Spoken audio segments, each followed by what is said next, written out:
Ici, c'est ce qu'on appelle les planches. Vous savez, on a fini de faire le nettoyage. Après le nettoyage, on a essayé de préparer le terrain, de faire le pamage et entretien en milieu de terrain. Et on a fait ces planches-là. C'est le lit de l'agriculture que nous allons mettre en place. Ici, nous allons mettre en place un champ de choux. Voilà, la préparation du sol que nous avons effectué. Ces planches-là permettent aux racines de bien se fixer.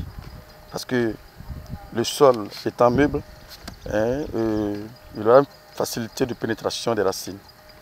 Et l'alimentation sera, je pense, très intéressante à ce niveau-là.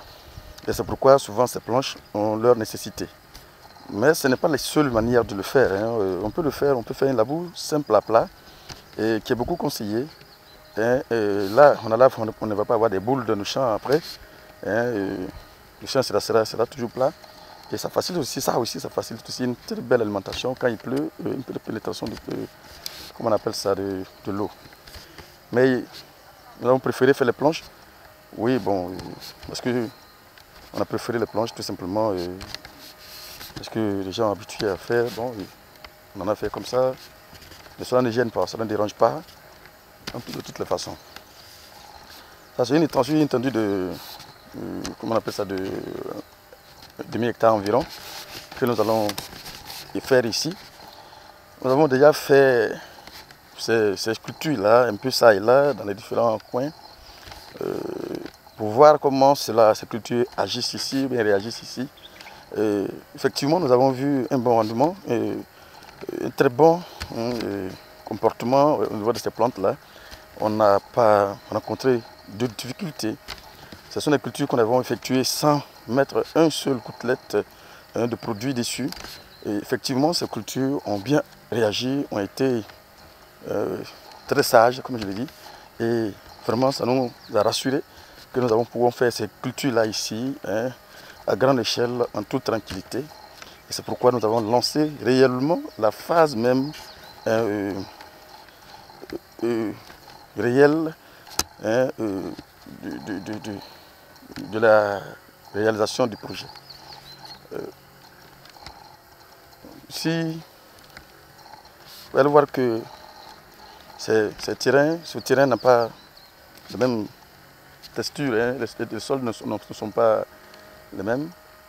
Ici, vous voyez que c'est un peu noir.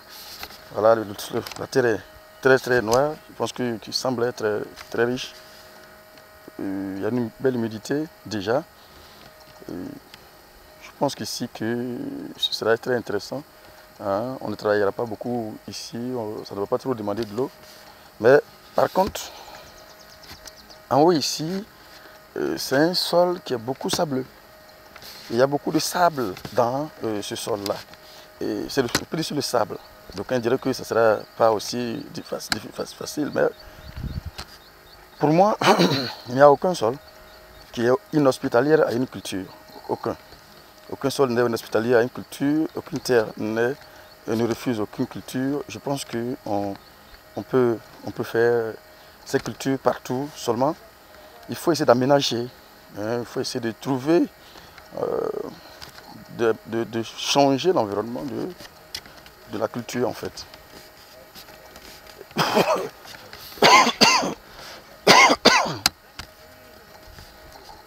Voilà, donc on va travailler beaucoup ici. On va faire du paillage avec la sciure de bois. Et cette sciure de bois, au fur et à mesure que ça se décompose, va créer une belle organisation au niveau de ce sol-là qui va améliorer l'état et le comportement de ce sol, qui va donner réellement de l'humus, parce que la matière organique que nous allons apporter va se décomposer, se transformer en carbone, qui part de carbone va parler de l'humus. Donc une belle humification va se faire parce que ce paillage-là va permettre aux éléments qui travaillent pour le sol, c'est-à-dire les petites bêtes qui travaillent dans le sol, les vers de terre et autres, va leur permettre de bien s'installer. Et quand ils vont s'installer, ils vont toujours ameubler le sol, ils vont travailler. Ils appellent les laboureurs infatigables du sol. Ils vont labourer progressivement, ils vont créer une belle organisation de ce sol-là qui va nous permettre de toujours maintenir un sol meuble, un sol riche, très riche et progressivement. Donc ça veut dire qu'ici, en travaillant de cette manière, nos sols ne s'affaibliront jamais parce que chaque fois que la matière organique que nous allons apporter se décompose, il laisse de la richesse au niveau de ce sol-là. Et ça va beaucoup favoriser la culture, le rendement des cultures. Voilà. En toute chose, il faut vouloir. Si on veut, je pense qu'on va parvenir. Nous allons mettre un système d'irrigation en place. On va faire par aspersion. C'est vrai que l'aspersion a ses avantages et ses inconvénients. Mais pour l'heure, c'est parce que c'est le matériel que nous avons sous la main, c'est ce que nous allons pouvoir utiliser. Bon, par la suite, on verra si à l'avenir on peut faire un système d'irrigation par goutte à goutte et autres. Voilà. Mais pour l'heure, on a déjà des vieux matériel qui était là, qui était en place, il fallait l'utiliser déjà. Donc déjà, on peut commencer par ça. Et puis essayer de voir ce qu'on pourra faire par la suite.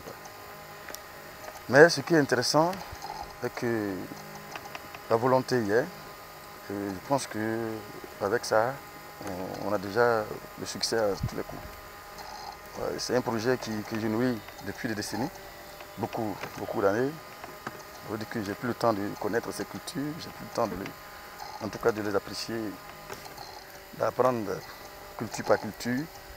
Et je pense que cela va me permettre par la suite d'agrandir ce projet.